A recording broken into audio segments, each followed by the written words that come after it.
50대 주부입니다. 사연 없는 집 없다지만 여기 나오는 사연들을 보고 항상 놀랜답니다.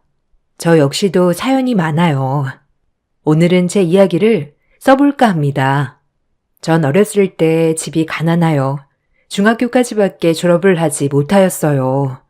제 나이 또래 친구들을 보면 학교를 못 나오는 친구들도 간간이 있던 터라 공감대 형성이 되는 친구들이 많았습니다. 전 중학교를 졸업하자마자 공장에 취직했어요. 전 중학교 때까지 공부를 곧잘 했었기 때문에 꼭 고등학교를 진학하고 싶었죠. 하지만 현실은 그럴 수 없었어요. 무슨 고등학교야? 너네 언니 지금 공장에서 일하는 거 안 보여? 여자애 중학교까지 보내줬으면 됐지. 뭘 그래? 엄마, 제발요. 학비만 보태주시면 제가 나머진 알아서 할게요.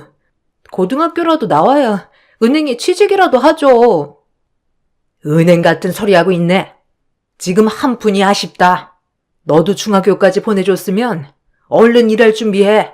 어디 학교 못 가는 애들이 한둘이냐? 그래, 엄마 말 들어라. 우리 집 형편이 그럴 형편도 아니고. 아빠가 죄인이다, 너희한테. 너희들 볼 면목이 없어. 고등학교에 진학하고 싶었지만 부모님은 없는 살림에 중학교까지 보내줬으면 됐지 무슨 고등학교냐고 면박을 주셨죠. 그 말도 맞았어요. 제가 마음 편히 학교를 다닐 수 없는 환경이었거든요. 없는 살림에 한 푼이라도 더 벌어 집에 보탬이 되어야 했으니까요. 그렇게 4년을 일했습니다. 제 나이는 어느덧 20살이 돼 있었고 20살이 되어 보니 하나둘 시집 가는 친구들도 있고 대학교에 가는 친구들도 있더라고요. 한 번도 공부에 미련을 갖지 않았는데 그때는 얼마나 대학교에 가는 친구들이 부럽던지 그때 깨달았어요. 주경야독, 낮에는 일하고 밤에는 공부를 해보자고 생각이 들었죠. 조금씩 저금을 해뒀던 터라 희망을 가졌죠. 그렇게 전 야간 고등학교를 진학했습니다. 운명이었는지 그곳의 선생님과 사랑에 빠졌어요. 그렇게 시댁에 완강한 반대가 있었지만 저희는 결혼에 성공했어요. 남편이 우직한 사람이었기에 가능했던 일이었어요. 말이 되는 거니? 어떻게 네가 가르친 학생이랑 눈이 맞아 결혼을 한다고 해? 너 엄마 죽는 꼴 보고 싶어서 그래? 죄송해요. 엄마, 도영이 착한 애예요. 제가 사람 보는 눈이 있어요. 그러니까 한 번만 저 믿어주세요. 도영이랑 행복하게 살게요. 결혼해서 이혼은 절대 안 된다. 네가 선택한 결혼 끝까지 책임져. 대신 이제 내 덕볼 생각은 말아라. 그렇게 반대해도 네가 선택한 네 결혼이니까. 하여튼 더 이상 긴 말 마라. 당신도 포기해. 그렇게 말려도 하겠다는데 지 인생 지가 사는 거지. 시부모님의 반대가 완강했지만 남편 또한 완강했기 때문에 저희는 결혼에 성공할 수 있었습니다.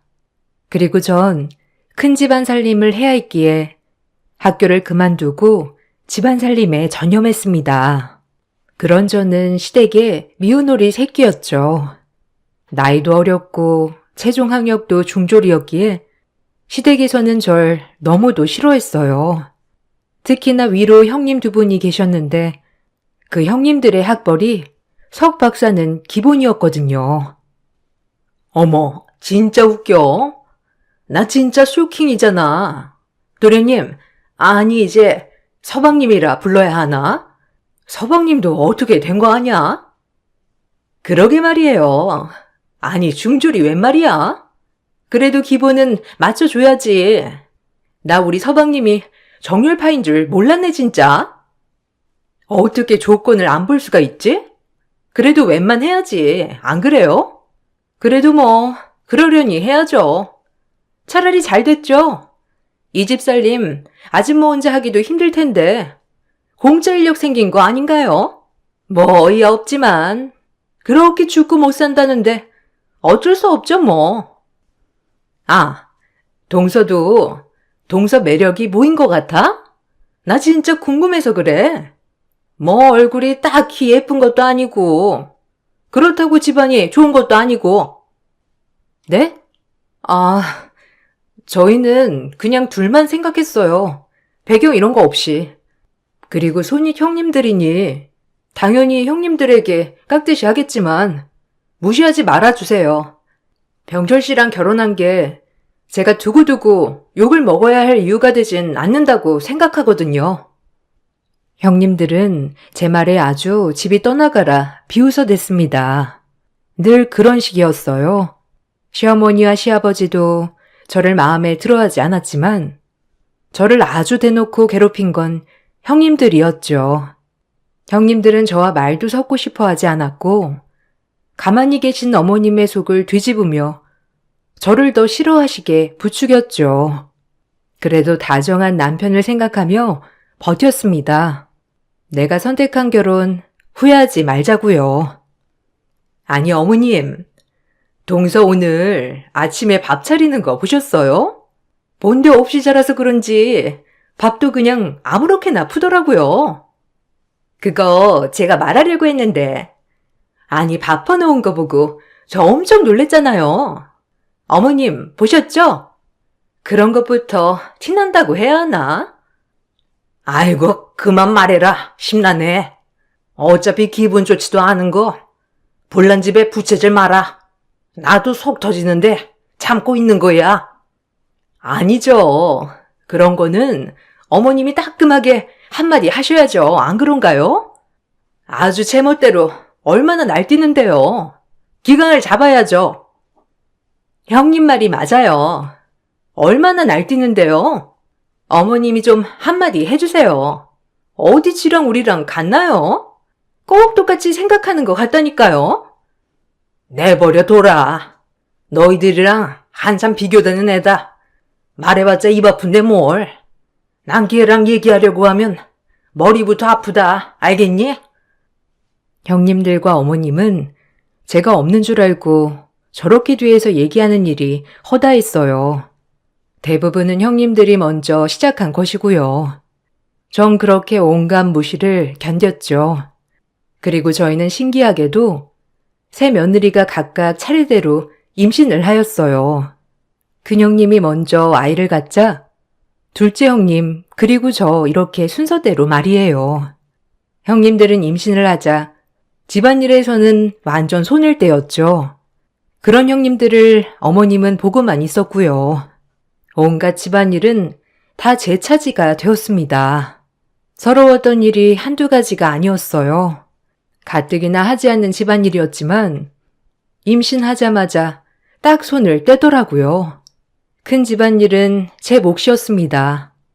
저도 배가 하루가 다르게 불러와 배가 많이 무거웠지만 저마저 못하면 남편까지 미움을 받을까 생각하며 열심히 했어요. 하지만 돌아오는 건 비아냥이었죠. 동서는 원래도 험한 일 하던 사람이니까 집안일 혼자 다 맡아서 해도 되지? 우리야 뭐 책만 보고 뭘 하나? 그리고 임신하니까 몸도 나른하니 아무것도 못하겠는 거 있지? 좀 부탁할게. 아니지. 동서는 결혼하고 팔 잡힌 케이스니까 이 정도는 괜찮나? 형님은 무슨 부탁이에요? 동서 그렇게 하도록 해.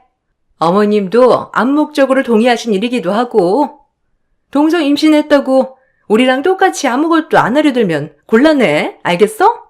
서방님도 동서 때문에 아버님 눈밖에 나신 마당에 집안일이라도 해야지. 안 그래? 형님들 너무하네요. 저 일할 수 있죠. 근데 저한테 이제 예의 좀 지켜주세요. 아무리 손익 형님들이라지만 이건 인격모독에 해당되는 것 같아요. 그러니까 앞으로는 저한테도 예의를 갖춰서 말씀해 주세요. 제발 부탁드릴게요. 저도 힘들어요.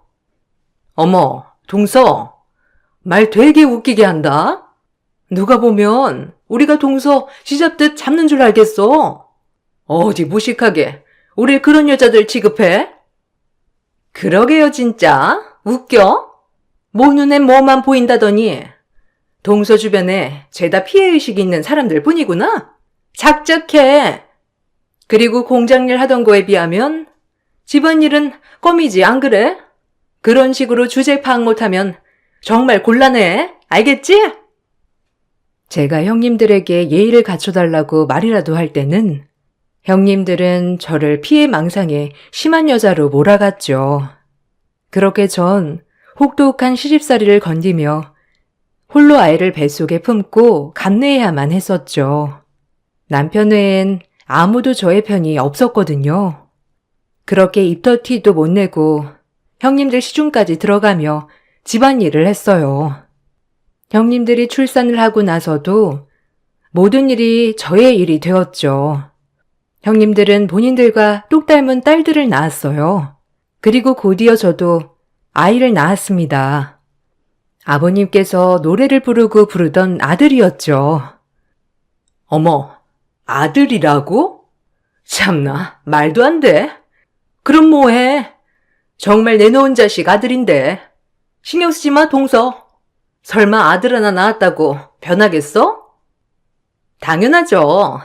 아버님이 어떤 분인데. 그렇게 반대할 결혼할 서방님 아이인데. 설마 그러시기야 하겠어요? 아우, 짜증나.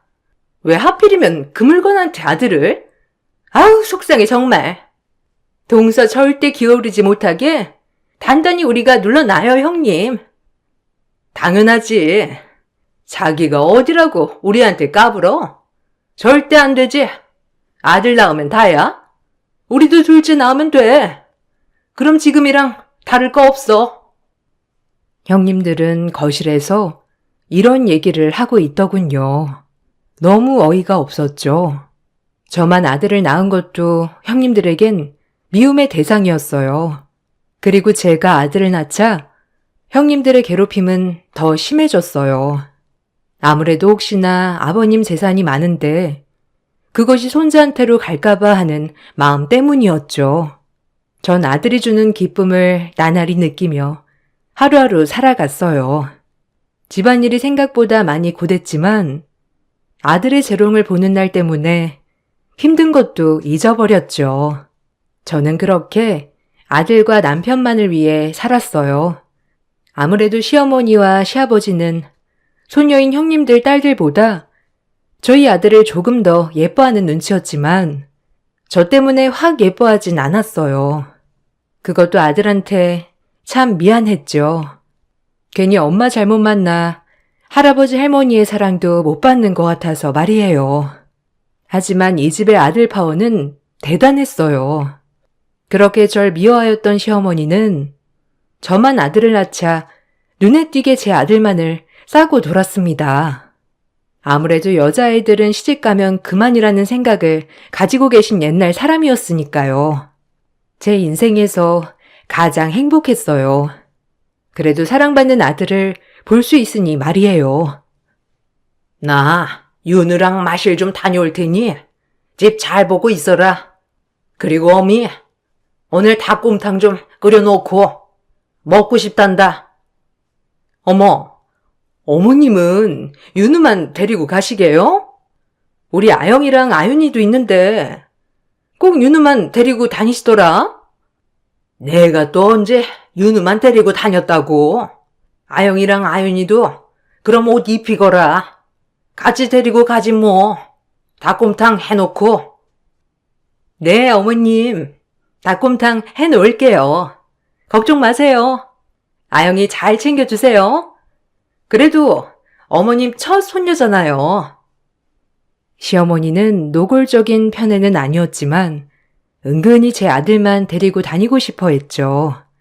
하지만 형님들은 은근 견제했어요. 전 그냥 그러려니 했죠. 그런 행동들에 엮이고 싶지 않았거든요. 그리고 첫째 형님은 서럽다는 듯이 둘째를 가졌어요. 그리고 꿈에 그리던 아들을 낳았죠. 시부모님들은 눈에 띄게 좋아하셨어요. 워낙 아들 사랑이 유난스러웠던 분들이니 큰형님이 아들을 낳았다고 하니 언제 그랬냐는 듯이 시부모님의 사랑은 막내 손자에게로 갔어요. 아무래도 박사까지 간 며느리에게 나온 손자이니 더욱더 고귀했겠죠. 전 그런 아들에게조차 미안한 엄마가 되었어요. 형님은 아들을 낳더니 기세가 더 등등했어요. 그럼 이래야 정상이지. 당연히 누릴 걸 누려야 정상이지, 안 그래, 동서? 이 그림이 맞는 거잖아, 안 그래? 그럼요. 형님 말이 맞고 말고요. 그동안 좀 서러웠어요. 말도 안 되지. 어디 중졸아들이랑 박사아들이랑 같아요? 어머님 아버님도 이제서야 사리분별 확실하시네. 안 그래요? 진짜 그동안엔 어머님 총기가 흐려졌나 했다니까요. 그래도 다행이죠 뭐. 중졸 아들이라뇨? 형님들 말 심한 거 아니에요? 형님네 아이들은 금띠 두르고 나왔나요? 똑같은 손주들이지. 중졸 아들, 박사 아들 이렇게 금 나눠야겠어요? 따지고 보면 형님들 부모 잘 만나 학교 다닌 거 아닌가요? 가난한 게 죄예요? 그렇게 말하지 말아주세요. 어머나, 또 발끈하네. 그만해, 동서. 뭐 잠깐이라도 어머님, 아버님 사랑 받아봤잖아. 그러니까 그냥 찌그러져 있어. 형님들은 손주들도 급이 있다며 같은 손주들끼리 급을 나눴어요. 제가 그런 취급당하는 건 괜찮았지만 저희 아들마저 제가 엄마라는 이유로 그런 취급을 당하니 너무 화가 났어요. 전 이악 물고 아이를 잘 키워내리라 다짐했습니다. 그리고 있는 힘껏 제가 할 수 있는 모든 것들을 다 했어요. 남들이 욕할지언정 저의 이런 모습을 되물려주지 않고자 했죠. 다행히 아들은 착하고 총명하게 자라주었어요. 저와는 다르게 지혜로웠고요.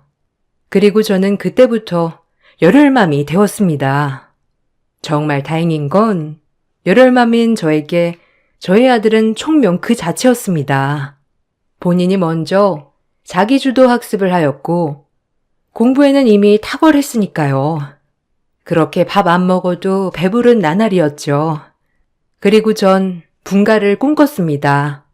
이제라도 저희 세 식구 나가 살며 오손도손 살고 싶었고 형님들과 엮이고 싶지 않았어요. 형님들은 제 아들이 조금이라도 뛰어날까봐 늘 전전긍긍 까내리기 바빴으니까요. 발악을 한다, 동서. 그래봤자 중졸 아들이지, 안 그래? 동서 머리 닮았으면 딱 중학교 때까지 아니야? 그만해. 무슨 말이에요? 제가 중졸이라고 해서 윤우도 중졸이 될 거란 말이에요? 무슨 말을 그렇게 하세요? 제가 아영이나 아연이 지 엄마 닮아 아주 싹수가 없네 이렇게 말하면 형님 기분이 어떻겠어요? 제가 누누이 말했죠? 말 조심하라고요. 말 함부로 하지 마세요. 어머, 지금 동서 나보고 싹수 없다고 한 거야? 말 다 했어? 이게 진짜 미쳤나? 아주 이제 눈에 뵈는 게 없지? 우리 집에 좀 살았다고 네가 뭐 되는 줄 아니? 넌 아직까지 그대로 중졸 나부랭이야, 알겠어? 그러니까 기어오르지 말고 찌그러져 있으란 말이야. 뭐라고요? 말 다 했어요? 두고 보자고요. 끝에 누가 웃게 되는지 형님인지 저인지 아셨어요? 저 절대 이렇게 가만 못 있으니까. 전 이 말만을 남겼습니다. 그리고 아들의 교육에 집중했어요. 맹모 삼천지교라고 이 세상에 태어나서 그렇게 열정을 쏟아본 적이 처음이었죠. 다행이었던 건 아들이 그런 저를 잘 따라와 주었습니다. 만약 아들이 싫어했다면 못했을 테죠. 뭐든 완벽했어요. 공부하기 싫은 방학에도 제 말을 따라 주었죠. 낮에는 학원, 밤에는 자기주도 학습을 철저히 시켰거든요. 그리고 내신에 좋다고 하는 봉사활동은 죄다 섭렵했습니다. 전 그렇게 완전 열혈맘이 되어가고 있었죠. 그렇다고 집안일을 소홀히 한 건 아니었어요. 전 새벽같이 그 큰 집안일을 다 끝내놓고 아침부터 저녁까지 아들 공부 스케줄, 그리고 틈틈이 시어른 밥상 준비, 몸이 정말 두세 개라도 모자랄 지경이었어요. 형님들은 그런저를 도와주기는커녕 본인들 치장하러 다니기 바빴고요. 일하는 사람, 노는 사람 따로 있는 집안이었습니다. 하지만 모든 사람이 다 당연하게 생각했죠. 악착같이 버텼어요. 동서처럼 윤우 그렇게 공부시켜도 그 핏줄이라는 게 있다, 동서야? 아무리 발버둥 쳐도 그 아우라라는 게 있어요. 어머, 우리 형님 또 명언 나오려고 하신다. 동서, 잘 새겨 들어. 우리 형님이 어디 틀린 말 할 분이셔? 네? 무슨 소리를 하시려고? 혹시 또 저 기분 나쁜 소리면 그냥 안 들을게요. 저 오늘 아버님 전골 드시고 싶다 해서 바빠요. 내가 무슨 소리를 할 줄 알고? 그냥 윤우 작작 공부시키라는 거지. 아무리 날뛰어도 그냥 윤우는 중졸 아들이니까. 형님, 중졸 얘기 좀 그만하세요. 자그마치 16년째예요. 형님 박사 따고 지금 뭐 하세요? 이 집에서 저랑 똑같이 며느리 아닌가요? 며느리라도 다 같은 줄 알아? 난 아버님, 어머님이 자랑스러워하는 며느리고 동서는 있는지 없는지 모르는 며느리고. 형님의 또 중졸 소리 정말 듣기 싫었죠. 자그마치 16년 내내 듣고 있었습니다. 하지만 그 아무도 비난하지 않았죠. 오히려 제가 중졸인 게 가장 큰 잘못이었으니까요. 그래도 아들이 총명한 덕분에 아버님, 어머님은 아들만은 예뻐해 주셨어요. 항상 성적도 1등, 상도 타오고 예의도 바르고 지혜로웠으니까요. 제 아들이라서가 아니라 형님들의 자녀들보다도 총명했습니다.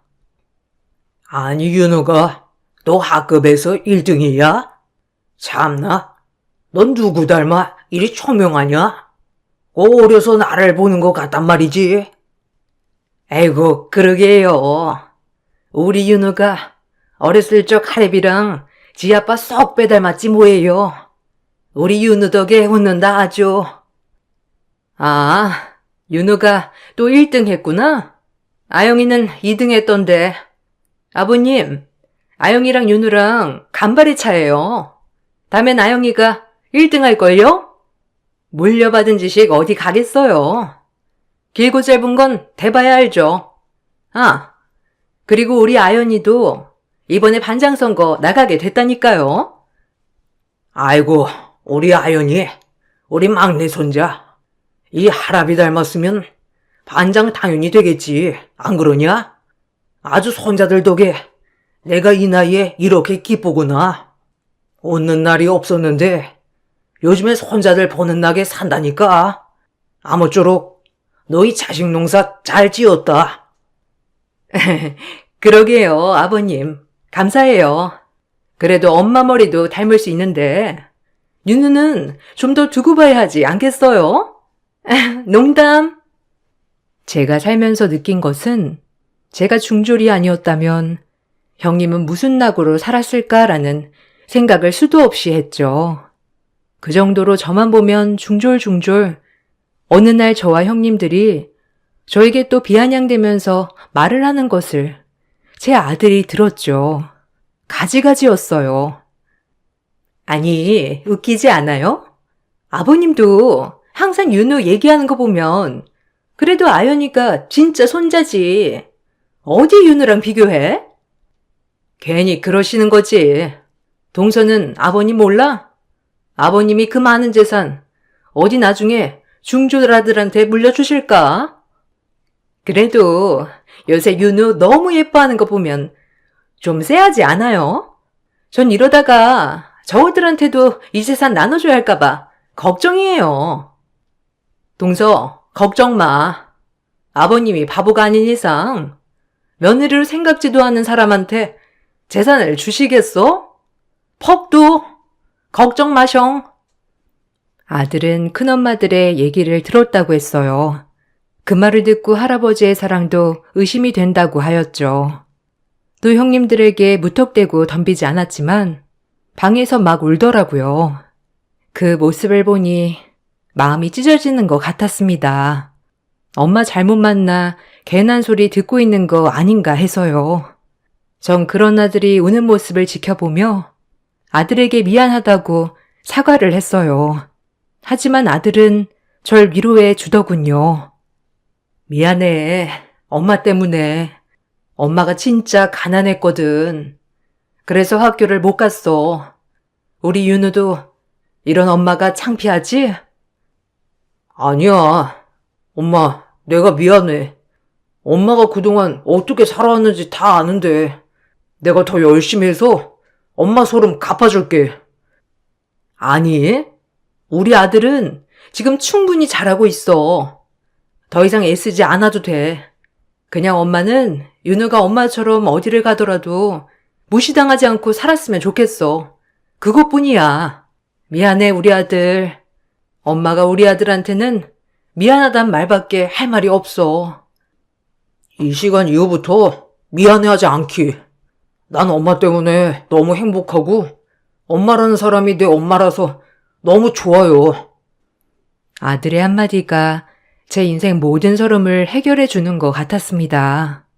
그리고 전 더욱더 열심히 했어요.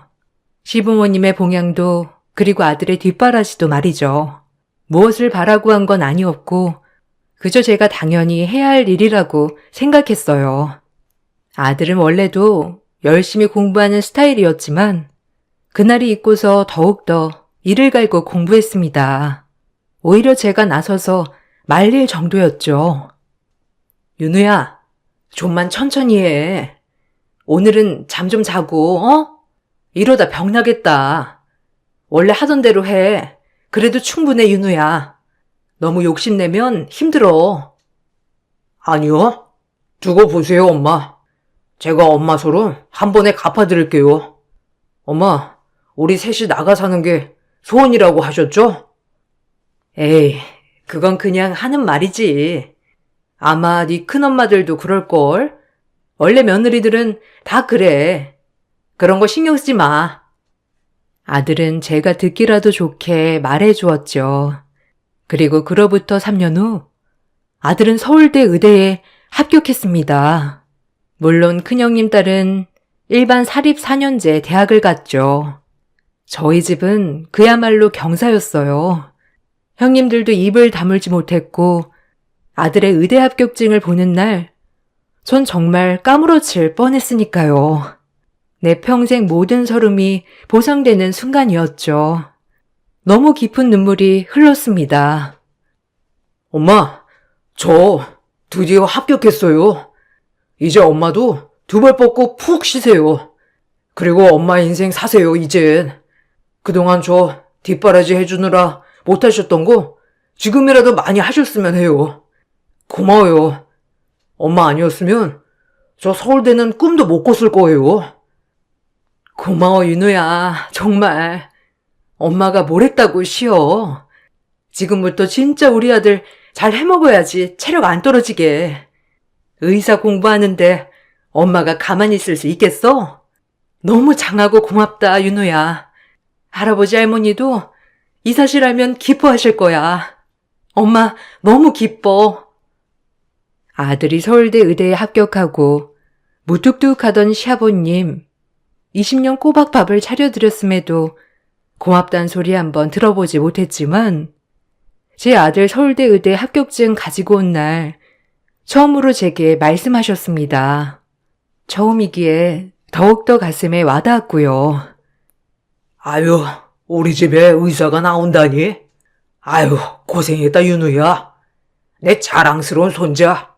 그리고 윤우엄이 그동안 정말 고생 많았다. 아버님의 한마디에 모든 걸 이룬 것 같았어요. 이제 와서 지금까지 저에게 아무 말씀도 안 하셨던 아버님은 처음으로 제게 고맙다고 하셨죠. 형님들은 그런 모습을 보고 정말 표정 관리를 못했고요. 정말 난생 처음 고소하다고 생각했어요. 동서, 축하해. 아들 덕분에 아버님한테 고맙다는 소리도 듣고 아주 행제했네. 원래 같으면 아버님 눈도 못 마주쳤을 텐데. 감사해요, 형님. 아영이도 윤우처럼 좋은 대학 갔으면 좋았을 텐데. 아영이 노력이 조금 부족했다, 그렇죠? 걱정 마세요, 형님. 형님한텐 아연이도 있잖아요.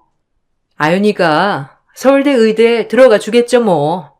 그럼 걱정 푹 놓으셔도 되잖아요. 전 그럼 이만. 뭐? 동서, 말 다 했어? 내가 가만히 있을 줄 알아?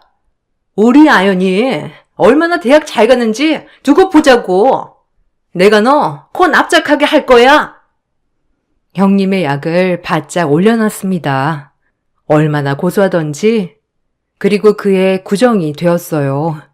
아버님은 한 해 한 해 저희에게 세뱃돈을 주시지만 저는 받아본 적 없는 세뱃돈이었어요.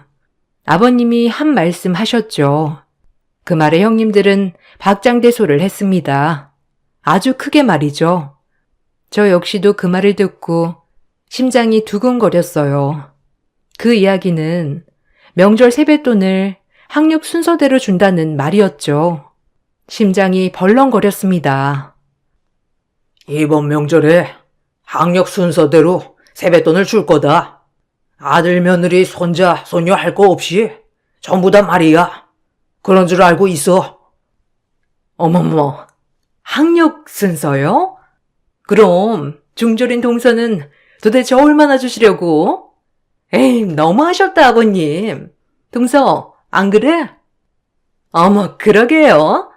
우리 동서 얼마나 주실지가 제일 기대되는데요? 아버님, 장난 너무 짓궂으시다. 이제 애들도 컸는데. 역시는 역시였어요. 아무리 아들을 좋은 대학 보내놔도 아버님한테는 전 중졸 며느리 그 이상 그 이하도 아니었죠.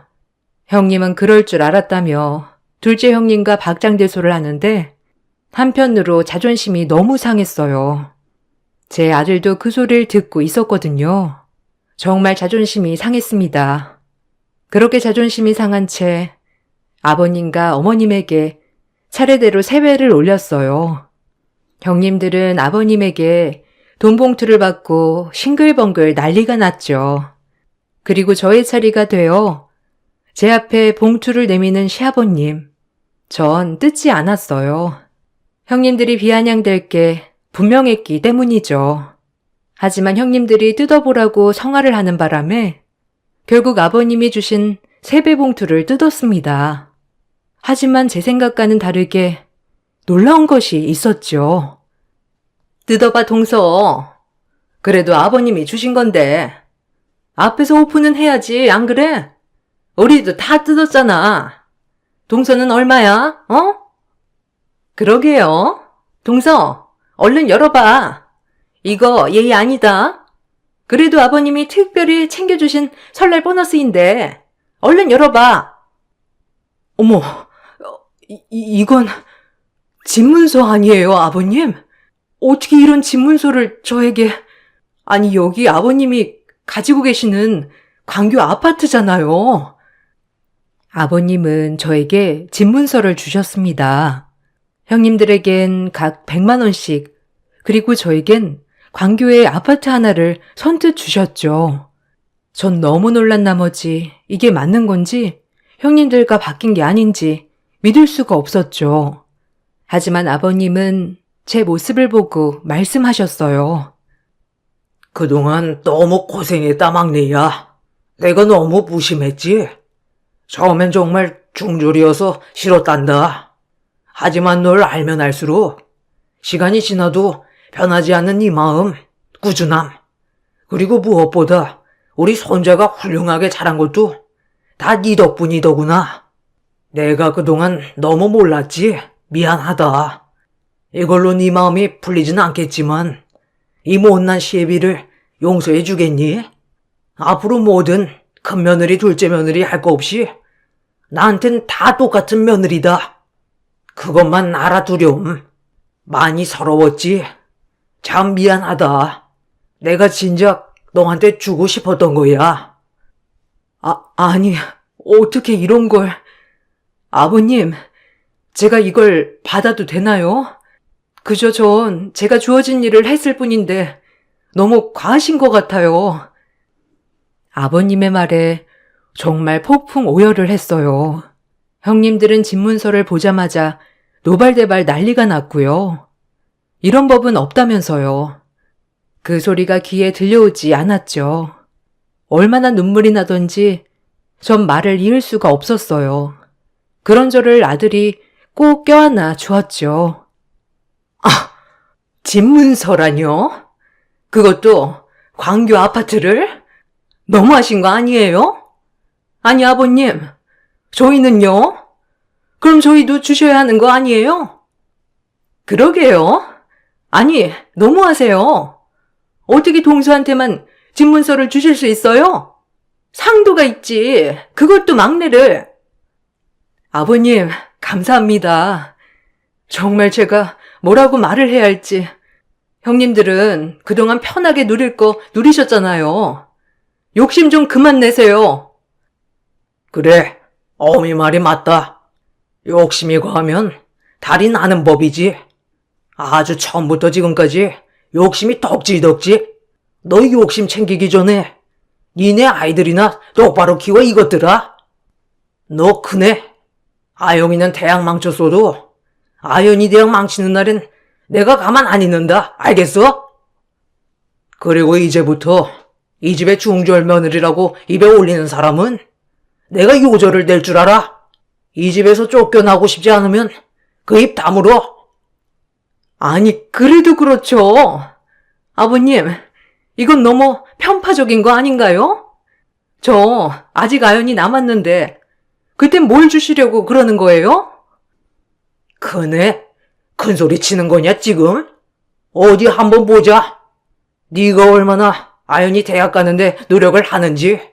너 지금 하는 거 보면 안 봐도 훤해. 시아버지의 고함에 형님들은 조용해졌죠. 그리고 씩씩대고만 있었어요. 전 꿈에도 그리던 분가를 할 수 있었습니다. 그리고 아버님에게 인정도 받았어요. 20년 만에 처음으로요. 그 무엇보다 집보다도 값진 선물이었어요. 죽을 때까지 아버님에게 인정받지 못할 거라 생각했는데 이렇게 인정해 주시니 정말 감격스러웠죠. 저흰 그렇게 이사를 나왔습니다. 지금도 간간히 아버님께 전화가 오곤 해요. 제가 해준 전골이 그렇게도 드시고 싶다고. 결혼 20년 만에 며느리와 시아버지의 관계가 되었습니다. 형님들은 그 후에도 저를 못 잡아먹어 안달이지만 이젠 별로 보지도 않을 뿐더러 형님 막내 아들마저 대학 입시에 실패하고 집에서 씩소리도 못하는 존재가 되었죠. 그리고 시간이 흘러 아버님은 돌아가셨어요. 아버님 유산으로 형제 셋이 똑같이 재산을 배분받았습니다. 형님들은 그런 저를 못마땅해 했지만 이젠 어찌할 도리가 없었죠. 명절이나 가족 모임 때 시댁에 모일 때마다 저희 아들 때문에 제 어깨가 얼마나 으쓱한지 몰라요. 아들은 무사히 졸업하여 의사가 됐거든요. 엄마가 석박사가 아니어서 늘 아들에게 미안한 마음뿐이었는데 그와 별개로 이렇게 훌륭하게 자라주니 제 인생은 나름 성공했다고 생각합니다. 저의 이야기를 쭉 써내려 가다 보니 그 많은 서름 정말 어떻게 견뎠지라는 생각도 들어요. 제 이야기를 듣고 공감 가시는 분들도 있으시겠죠? 바쁜 시간 제 이야기 들어주셔서 감사합니다. 안녕하세요. 저는 도봉구에 살고 있는 40대 여자입니다. 최근에 동서와 많은 일들을 겪었는데요. 너무 어이가 없어서 사연을 신청하게 되었습니다. 동서와 저는 사이가 좋지 않은 편이라서 웬만하면 부딪히지 않으려고 피하는 편입니다. 그런데 어느 날 저희 집에 갑자기 찾아왔길래 많이 당황한 적이 있었어요. 예전에 얼굴을 붉히고 한바탕 싸운 적이 있어서 저도 참 난감했었는데 무슨 일인지 들어보니 돈을 빌려달라는 거였어요. 급하게 5천만 원이 필요하다며 다음날 바로 빌려주길 원하길래 무슨 일 때문에 필요한지 물어보게 되었죠. 저도 당장 현금화 시킬 수 있는 자금이 없었을 뿐더러 출장 간 남편과 상의조차 안 된 부분이라 시간이 필요하다 얘기했지만 바로 갚을 수 있다며 당장 달라고 재촉하길래 아무 말도 하지 못했었네요. 형님, 제가 일주일 안에 바로 드릴 수 있다니까요. 너무 급해서 그러니까 일단 좀 빌려주세요. 5천만 원 해주실 수 있잖아요. 갑자기 찾아와서 돈을 빌려달라고 하면 내 입장이 어떻겠어? 돈 문제가 나 혼자 결정할 수 있는 것도 아니고 시간이 필요하지. 그런데 우리 사이가 돈을 빌려줄 만큼 사이가 좋은 것도 아니잖아? 동서가 그동안 나한테 보였던 행동들을 보면 빌려줘야 할 이유가 없거든. 그리고 나 말고도 돈을 빌려줄 수 있는 가족들은 많잖아. 안 그래? 미안하지만 내 생각엔 힘들 것 같아. 형님, 원래 가족은 싸우기도 하면서 서로에 대해 몰랐던 부분들을 알아가는 거잖아요. 그 정도는 이해해 주셔야죠. 이해? 그때 나한테 했던 행동들 기억 안 나? 작년 김장날에 어떻게 했어? 김장하기 싫다고 온갖 불평은 다 늘어놓길래 내가 동선에는 가져가지 말라고 얘기하니까 그렇게는 못한다고 고집부리면서 난리를 쳤었잖아. 결국 동서의 행동 때문에 나랑 몸싸움까지 벌어졌던 기억 안 나? 불과 작년 일인데 이해하라는 게 잘못된 거지. 그때는 제가 잠깐 정신이 어떻게 됐었나 봐요. 형님한테 진심으로 미안해하고 있었다니까요. 언제 기회되면 진심으로 사과드리려 했는데 오늘 겸사겸사해서 찾아온 거니 저에게 기회를 좀 주세요. 사람은 누구나 한 번쯤은 실수할 수 있는 거 아닌가요? 그때 김장김치로 형님 얼굴 올려친 건 정말 죄송해요. 일하지도 않았는데 김치 가져가지 말라고 화를 내셔서 저도 모르게 몸부터 나갔던 것 같아요. 제가 지금 얼마나 상황이 좋지 않으면 형님한테까지 찾아왔겠어요. 그래도 돈 문제는 나 혼자 결정할 수 있는 문제가 아니라서 미안하지만 바로 답을 줄 수 없을 것 같아. 지금 시간도 많이 늦었는데 연락도 없이 찾아온 건 실례인 거 알지? 나는 지금 당장 해줄 말이 없는 것 같은데 더 있을 거야? 형님, 작년 일은 정말 죄송해요. 제가 오죽했으면 찾아왔겠어요. 가족들한테도 돈을 빌린 상태라 손을 벌릴 데가 형님밖에 없어요. 돈이 필요한 이유를 세세하게 알려드릴 순 없지만 하나 확실한 건 일주일 내로 다시 돌려드릴 수 있다는 거예요. 그건 동서 생각이지. 돈을 빌려주는 내 입장에서는 어디에 사용하는지도 모르는데 무턱대고 빌려줬다가 나중에 나한테 불이익이라도 생기면 그때는 어쩌려고. 동서랑 내가 사이도 안 좋아졌는데 오히려 감정의 골은 더욱더 심해질 게 뻔하다고. 갑자기 찾아온 동서가 돈을 빌려달라고 부탁하길래 솔직히 많이 당황스러웠었어요. 작년 김장 때 엄청난 일들이 있었거든요. 가족 모두가 새벽부터 나와서 정신없이 김장하고 시부모님께서 수육까지 삶아서 함께 모여 밥을 먹고 있는데 뒤늦게 시댁에 온 동서 내외가 밥은 제일 많이 먹어놓고 오후에 김장을 마저 하려고 가족 모두 분주하게 움직이고 있는데 동서는 아무것도 하지 않고 일하는 모습만 보고만 있길래 제가 한 소리 했는데 그게 기분 나빴는지 되려 저에게 대들기 시작했고 서로가 안 좋아진 감정으로 대화를 주고받다가 일하기 싫으면 김장김치도 가져가지 말라고 화를 내는 순간 동서는 만들어 놓은 김치를 제 얼굴에 날리면서 집안은 아수라장이 되고 말았었어요. 그때 이후로 동서와 저는 서로 말 한마디 하지 않고 지내왔었는데 연락도 없이 갑자기 찾아와서는 무턱대고 돈을 빌려달라고 하니 얼마나 어이가 없었겠어요. 그동안 저에게 사과 한마디 없다가 급전이 필요하니까 아쉬워서 용서를 비는 것 같아 오히려 기분이 더 안 좋았었죠. 동서는 나중에 다시 오겠다며 돌아갔지만 그날 저녁 내내 기분이 좋지 않았습니다. 그런데 남편에게 전화가 와서 받았는데 동서가 시동생한테 얘기했는지 시동생이 남편에게 돈을 빌려달라고 부탁을 한 것 같았어요. 그래서 저희 집에 동서가 왔다 간 걸 알았는지 걱정이 돼서 전화했길래 좀 전에 있었던 상황에 대해 대충 얘기해 준 뒤 돈을 빌려주지 않고 돌려보냈다며 화가 나 있는 남편을 진정시켰습니다. 그렇게 며칠 동안 잠잠하더니 동서가 정말 돈이 급하긴 했는지 다시 저희 집에 왔는데 이번에는 혼자가 아닌 시동생까지 함께 왔었네요. 다행히 남편도 출장을 마치고 집에 온 상태라 크게 걱정하지 않았었는데 시동생과 동서가 저희 부부를 보자마자 무릎을 꿇고 진지하게 용서를 구했어요. 형, 그땐 정말 미안했어. 내가 이렇게 무릎까지 꿇었잖아. 나 한 번만 살려주면 안 될까? 지금도 급하게 돈이 필요한데 더 이상 당겼을 데도 없어서 도움받을 곳이 형밖에 없어. 원래 오늘 돈을 입금해야 되는 날인데 자금이 없어서 정말 사정사정하고 시간을 미뤘거든. 사람 하나 살린다 치고 나 한 번만 봐주면 안 될까? 세상에 단 하나뿐인 동생이 형한테 무릎 꿇고 이렇게 빌고 있잖아. 이번 한 번만 도와주면 앞으로 무슨 일이든 시키는 건 다 하고 은인으로 모시고 살게.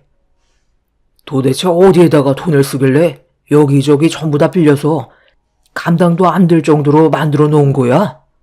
우리가 빌려주면 갚을 수는 있다는 건 어떻게 보증할 건데? 네가 또 무슨 사고를 치는지 내가 알지 못하는데 무턱대고 빌려줄 수는 없잖아. 아주버님, 저희가 쓸데없는 데 돈을 쓰는 게 아니라요. 투자 목적으로 쓰는 거라 걱정하지 않으셔도 돼요. 저희 한 번만 믿고 해결해 주시면 앞으로 도움될 날이 훨씬 더 많을 거라니까요. 돈 때문에 가족을 잃을 수는 없잖아요. 나중에 저희가 제대로 된 설명해 드릴게요. 지금은 기밀 사항이라 아무 말도 해드릴 수가 없어요. 한 번만 살려주세요. 남편은 동서내외가 과거의 일에 대해 진심으로 용서를 구하고 무릎까지 꿇은 모습을 보고 고민에 빠져 있는 듯 보였어요. 거기에다가 하나뿐인 동생인 시동생까지 남편을 설득시키기 위해 찾아온 걸 보고 쉽게 거절하지 못하고 있었습니다. 저 또한 단호하게 행동하지 못했고 남편의 생각을 들어봐야만 했어요. 무작정 투자 목적으로 급전을 5천이나 빌려달라는 건데 저희도 현재 현금이 없는 상태라 보증금에서 일부를 빼서 줘야 할 상황이었죠. 그렇게 저희가 고민을 하고 있던 도중 남편의 핸드폰으로 누군가가 전화가 왔길래 확인을 해보니 시모가 남편에게 전화를 했었고 아무 생각 없이 받게 되었죠. 너희들 잘 지내고 있지? 한동안 연락이 뜸하길래 전화 좀 해봤다. 내가 갑자기 전화한 건 기섭이가 너희 집에 찾아갔지? 그걸 어떻게 하셨어요? 무턱대고 찾아와서는 돈을 빌려달라고 하길래 지금 많이 난감한 상황이에요. 나도 대충은 알고 있다. 엄마한테도 1억을 빌려갔거든. 자식이 얼마나 급했으면 부모에게 손을 벌렸겠니? 1억을 빌려갔다고요? 그런데도 저희한테 5천만 원을 빌려달라고 찾아온 거예요? 갑자기 무슨 돈이 왜 이렇게 많이 필요한 건데요? 어디에다 사용하는지 정확하게 알려줘야 우리도 빌려주든 말든 하죠. 무턱대고 투자 목적이라고만 얘기하면 저희가 마음이 움직이겠어요? 더군다나 작년에 무슨 일이 있었는지 엄마도 옆에서 지켜봐서 알고 계시잖아요. 그래, 잘 알고 있지. 그런데 남도 아니고 네 동생이 지금 많이 힘든 상황이잖아. 하나뿐인 가족이 불행해지길 원하는 거야? 너는 동생이 길거리에 앉았으면 좋겠니? 잘 돼야 가족 모두에게 도움이 되지 않겠어? 이번 한 번만 도와주면 된다잖아. 엄마 믿고 5천만 원 빌려줘라. 위기가 찾아왔을 때 도와줘야만 진정한 은인인 거야. 이번 일을 절대 잊지 못할 거다. 앞으로 잘하겠다잖아. 너는 돈이 중요하니? 가족이 중요하니? 피를 나눈 형제끼리 돈 때문에 멀어져야 되겠어? 남편은 시모의 말을 듣고 있는데 많이 당황스러워하고 있었어요. 대충 어떤 상황인지는 알고 있었지만 시모도 정확하게는 모르고 계신 듯 보였습니다. 더군다나 시모가 남편을 설득하기 위해 계속해서 입이 닳도록 말씀하고 있는데 무릎 꿇고 있는 동서내외는 한 번만 살려달라고 애원하고 있었어요. 제가 남편의 입장이었다면 똑같이 힘들었을 것 같았죠. 좋지 않은 사이인데 가족이라는 명분 하나 때문에 돈을 빌려줘야 한다는 건 너무 억지스러운 것 같아 일단 저는 난감해하는 남편을 대신해 거절을 하게 되었습니다. 시모와 통화를 하고 있던 남편은 갑자기 제가 뱉은 한마디에 당황을 했고 시모는 수화기를 통해 제 말을 들었는지 남편에게 전화를 바꿔보라며 화를 내셨습니다. 네가 뭔데 돈을 빌려주지 않겠다고 거절을 하는 거야? 내가 지금 목이 터져라 설득을 시키고 있는데 옆에서 감히 초를 쳐? 이제 보니까 네가 우리 집에서 문제인 거네. 그때도 그냥 입 닫고 아무 말도 하지 않았으면 이런 일이 있었겠어? 항상 작은 며느리를 못마땅해 하더구먼. 결국 싸움까지 이어지게 만들었잖아. 너도 손윗 사람으로서 잘한 거 하나 없는데 동생들이 먼저 손을 내밀고 용서를 구하면 받아줄 생각을 해야지. 오히려 지금이 기회인 것 마냥 그때 당했던 걸 복수라도 하는 거야? 속이 그렇게 좁아 터져서 앞으로 내 아들과 결혼 생활하는데 내조는 잘할 수 있겠니? 어머님, 왜 그런 식으로 말씀하세요? 저희도 주머니 형편이 좋지 않은 상태인데 서방님이 많이 힘들다고 해서 무턱대고 빌려줄 수 있는 상황이 아니잖아요. 그리고 그때 일을 떠나서 돈 문제는 정말 예민한 거 어머님도 잘 아시잖아요. 예전에 아시는 지인분에게 돈 빌려드렸다가 어떻게 됐어요?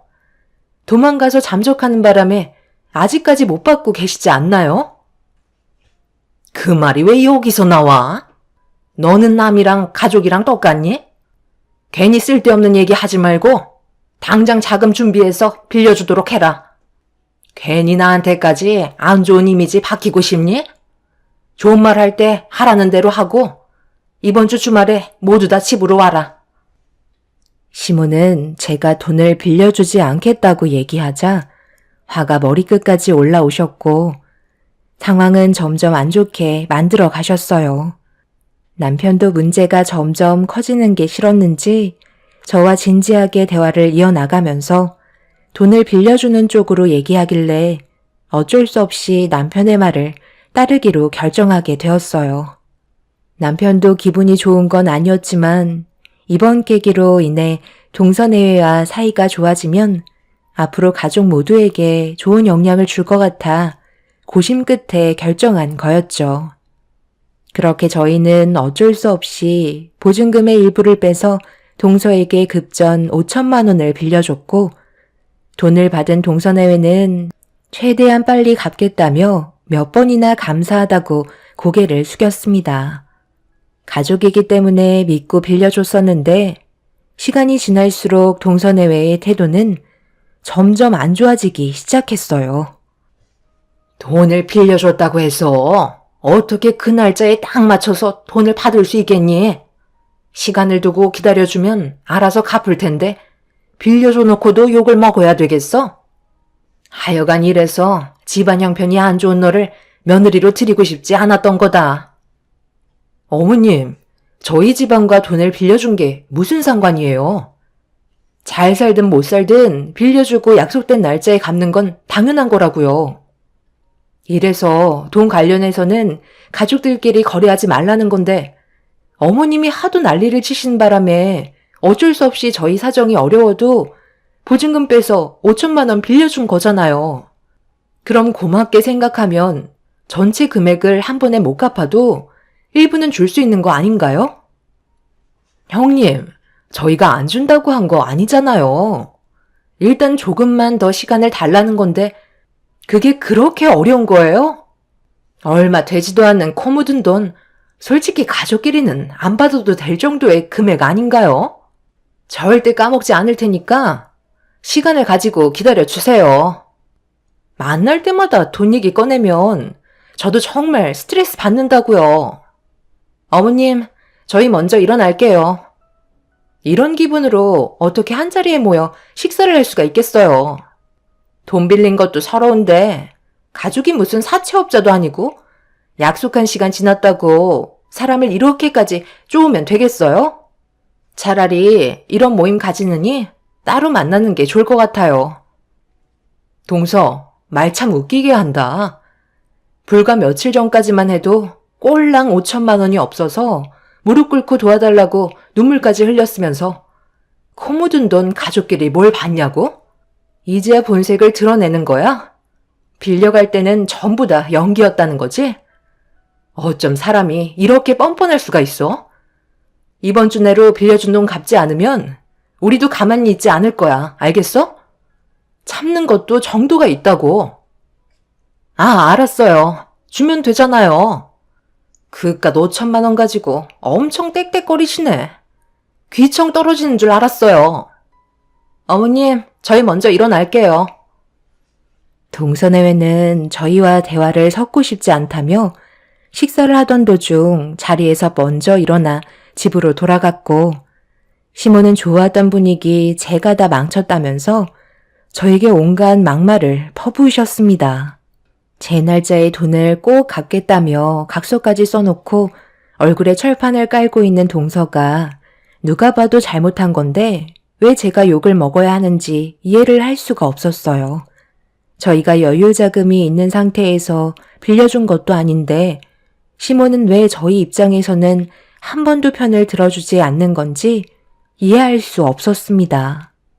분명 작년에 동서가 김장날 난리를 쳤을 때는 시모가 오히려 동서한테 저보다 더 많은 화를 내셨는데 언제 그랬냐는 듯 동서의 편에 서서 저한테만 뭐라고 하시는 게 많이 당황스러웠었죠.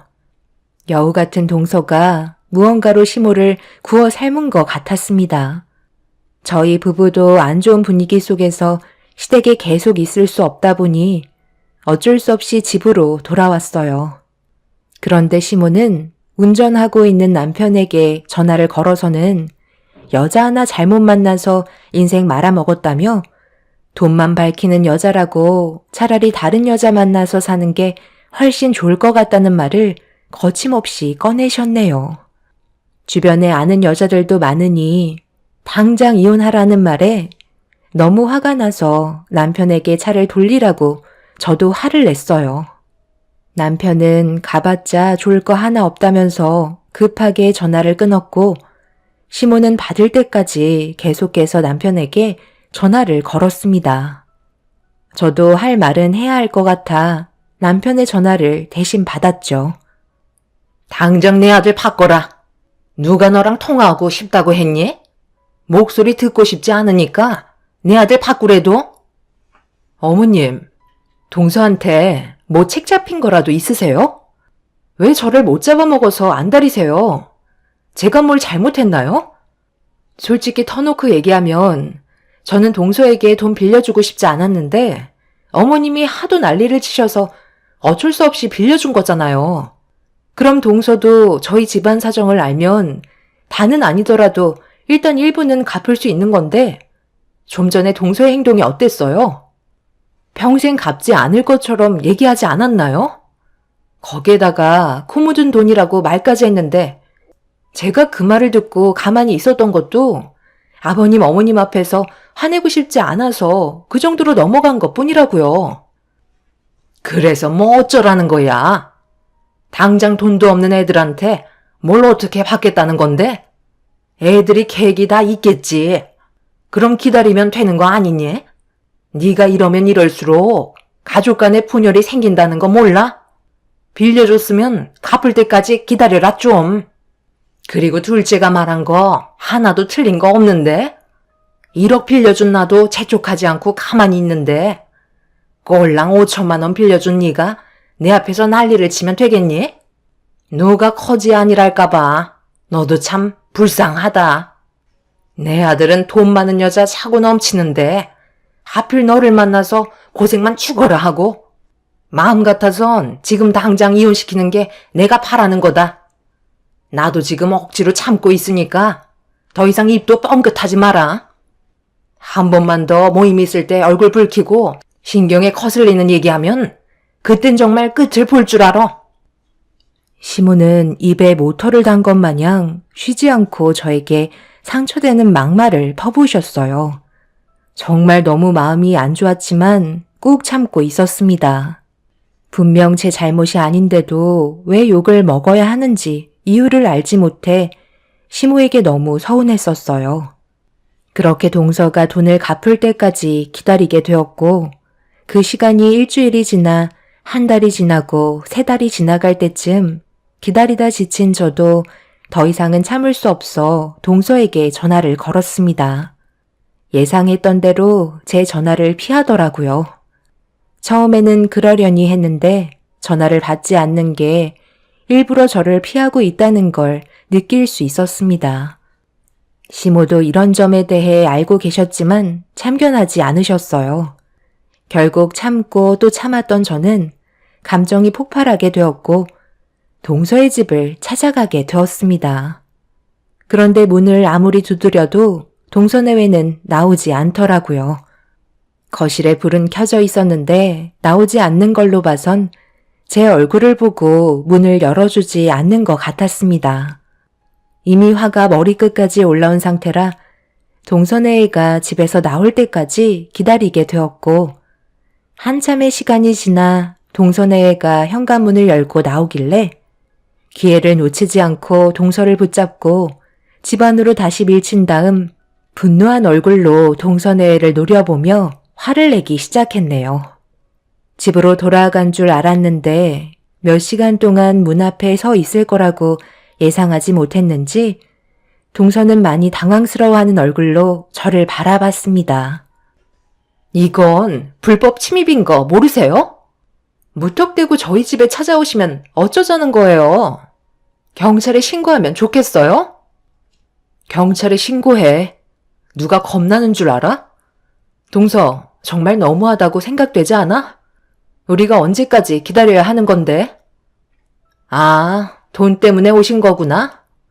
좀 기다려 달라니까요. 아직 저에게 시간이 좀 더 필요하다고요. 형님 돈 떼먹을 생각 손톱만큼도 없으니까 좀 기다려 주세요. 5천만 원 가지고 끝까지 이런 식으로 해야 되겠어요? 정말 더럽고 치사해서 제가 갚을게요. 그런데 2달 더 기다려 주셔야 돼요. 투자금 회수하려면 아직 시간이 더 필요하거든요.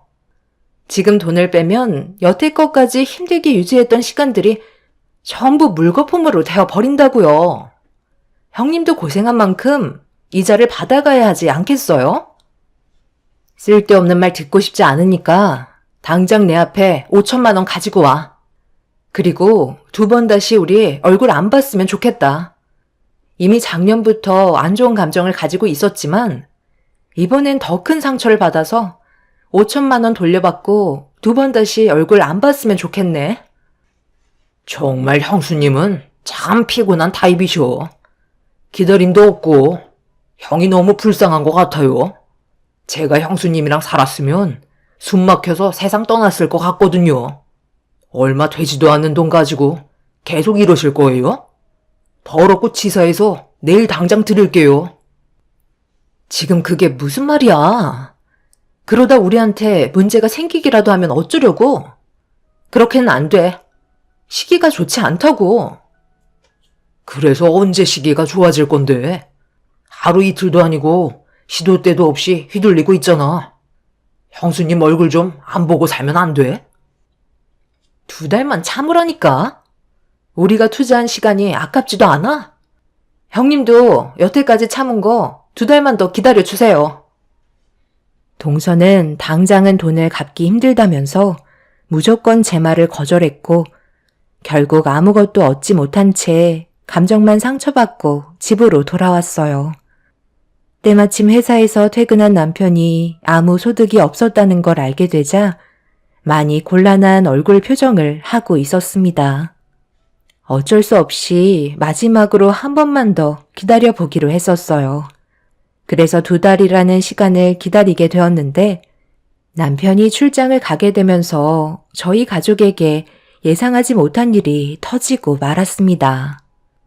남편의 전화 한 통을 받고 위치가 적힌 주소로 급하게 달려가 건물 밖에서 기다리고 있는 남편을 만났어요. 그리고 서둘러 건물 안으로 들어갔죠. 그런데 제 눈앞에 펼쳐진 광경은 뭔가 좀 달랐습니다. 꽤 많은 사람들이 모여 있었는데 연단 앞에 동서와 서방님이 자리에 앉아 있었어요. 그 모습을 보고 유심히 지켜보고 있던 도중 남편의 한마디에 입을 다물지 못할 정도로 경악을 하고 말았습니다. 충격적이게도 동서내외가 다단계에 빠져 있는 것 같다는 말이었어요. 많은 사람들이 정장을 입고 앉아 있었는데 연단 앞에는 정기총회라는 플래카드가 걸려 있었고 동서내외의 모습을 멍하니 지켜보고 있는데 누군가 저와 남편을 호명했어요. 남편이 저희 부부를 새로 들어온 신입으로 알린 것 같았습니다. 동서내외의 가족이라고 미리 얘기한 듯 보였어요. 그래서 안내받은 자리에 앉아 있었는데 눈앞에 펼쳐진 모습은 정말 충격적이었죠.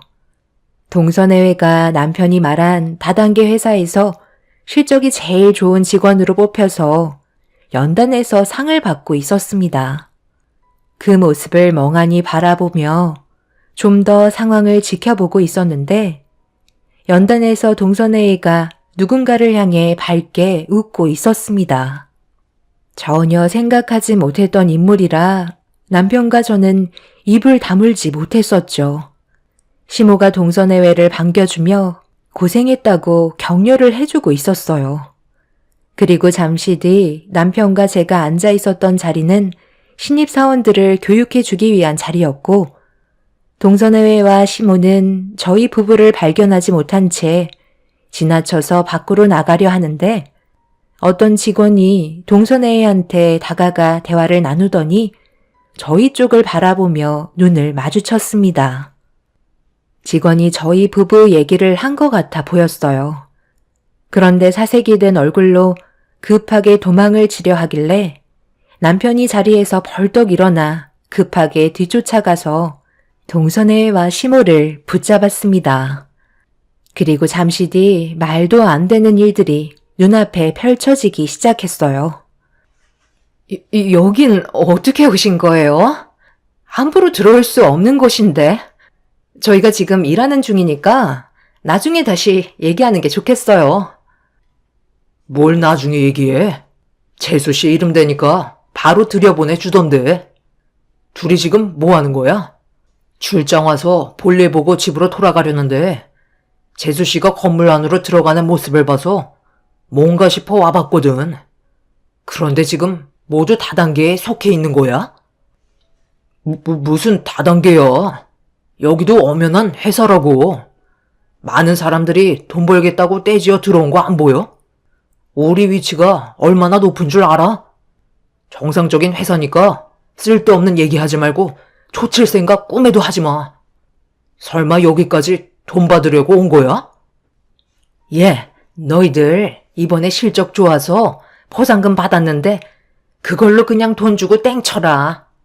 어떻게 남의 회사까지 쫓아와서 돈 달라고 난리야? 정말 지긋지긋하다. 너희들 없어도 이제 잘 먹고 잘 살 수 있으니까 2번 다시 내 앞에 얼굴 보이지도 마라. 시모와 동서내외는 저희가 돈을 받으려고 쫓아온 줄 알고 있었어요. 너무 예민한 모습을 보이길래 좀 이상하다 싶었는데 잠시 뒤 경찰들이 우르르 몰려 들어왔고 사람들을 에워싸며 건물 밖으로 빠져나가지 못하게 막고 있었습니다. 많은 사람들이 당황하고 있었고 시모와 동서내외는 갑자기 경찰들을 피해 도망치기 시작했어요. 저희는 그 모습을 바라만 보고 있었는데 경찰 한 분이 조사를 받아야 된다고 인도에 따르라는 말에 일단 어떤 상황인지 파악하기 위해 경찰서로 향하게 되었고 저희가 동서내외의 가족이라며 상황 설명을 물어보자 담당 경찰이 심각한 표정으로 입을 열었습니다. 그리고 모든 사실을 듣게 된 저희는 경악을 금치 못했죠. 동서내외는 어느 화장품 다단계 회사에 속해 있었는데 투자금 지원이 많아 임원으로 발탁이 되었고 많은 사람들에게 투자금을 끌어모으기 위해 매달 5%의 이자 금액을 지급해준다며 5개월 뒤에 원금까지 돌려준다는 방식으로 수많은 사람들을 끌어들여 거기에 따른 막대한 이익을 갈취한 상태였어요. 동서내외는 임원이 되기 위해 저희한테까지 돈을 가져간 거였고 그 다단계 회사는 꽤 오래 운영이 된 것 같아 보였습니다. 결국 많은 사람들이 동서내외 관계자들로 인해 막대한 금전적인 손해를 끼치게 되었고 경찰은 이 회사에 대해 구속영장을 신청한 상태였죠. 그리고 범죄 수익금에 대해 몰수와 추징 절차에 들어갈 예정이라고 설명해 주었습니다. 시모는 이 사실을 전부 다 알면서도 눈앞에 보이는 돈의 이득을 위해 많은 사람들을 속여서 금전적인 이득을 취하고 있었어요. 저희는 이런 사실도 모르고 돈을 빌려줬던 거였죠. 저희 부부는 동서내외에게 사기를 당했던 5천만 원을 결국 돌려받을 수 있었지만 시모와 동서내외는 법적인 처벌을 면하지 못했습니다. 돈에 눈이 멀어 이런 일에 가담했다는 게 황당할 뿐이네요. 지금 현재 법적인 처벌이 내려지기 위한 조치를 받고 있는 상태인데 징역을 면하지 못할 것 같습니다. 시모 또한 이런 사실을 알면서도 묵인하고 주변 사람들을 끌어들였다는 거에 처벌을 받게 될 것 같네요. 이런 행동들을 저지르면서 부끄러운 줄도 모르고 오히려 뻔뻔하게 행동했던 동서내외가 무거운 처벌을 받았으면 좋겠습니다. 자신의 잘못이 무엇인지도 모르는 사람들은 벌을 받아야 마땅하죠. 여러분들 주위에서도 분명 다단계 회사의 사기로 피해자가 계실 텐데 하루빨리 모든 배상을 받으셨으면 좋겠네요. 제 사연 들어주신 분들 오늘 하루도 행복한 날들 되시길 바랍니다. 감사합니다.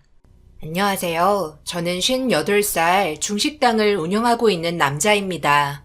젊었을 때는 체력이 좋아 그래도 정말 열심히 일했는데 지금은 몸 여기저기 골병이 많이 들었네요.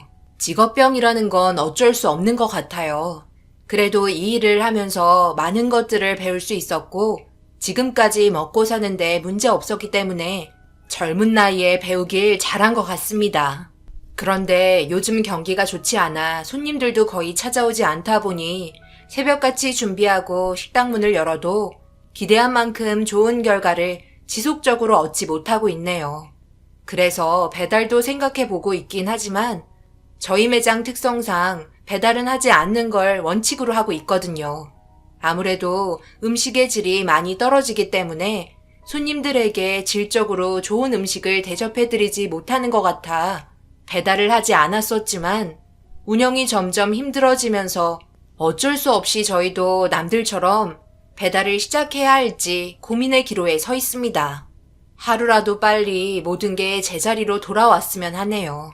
사연을 신청하면서 다시 한번 과거에 있었던 일을 떠올리게 되었고 그동안 저도 정말 힘든 삶을 살아온 것 같아요. 20년 전 제가 사랑하던 여자를 떠나보내고 모든 걸 내려놓고 싶을 정도로 힘이 들었었어요. 저와 젊은 나이에 결혼해서 온갖 고생은 다 했었습니다. 평생을 행복하게 살게 해주고 싶었고 좋은 것들만 주고 싶었는데 처절했던 사회생활은 저에게 모든 걸 주지 않았어요. 어려운 환경 속에서 살아가기가 상당히 어렵더라고요. 막상 결혼을 하고 제대로 된 직장 하나 없다 보니 저만 바라보며 기다리고 있는 아내에게 맛있는 음식 하나 해줄 수 없는 현실이 너무나 힘들었습니다. 특별한 기술이 없이 살아왔던지라 이렇게 살다가는 둘 다 길거리에 앉아버릴 것 같아 이것저것 알아보던 중에 중식집에서 직원을 구한다는 구인 광고를 본 뒤 무작정 뛰어들었어요. 제가 할 수 있는 일이라곤 오토바이 배달뿐이었지만 그곳에 들어간 이유는 먹을 것 걱정 없이 생활할 수 있을 것 같은 기대감과 그리고 중식 요리를 배워서 저도 식당을 차리고 싶은 마음이 생겼었기 때문에 그걸 목표로 지원하게 되었어요.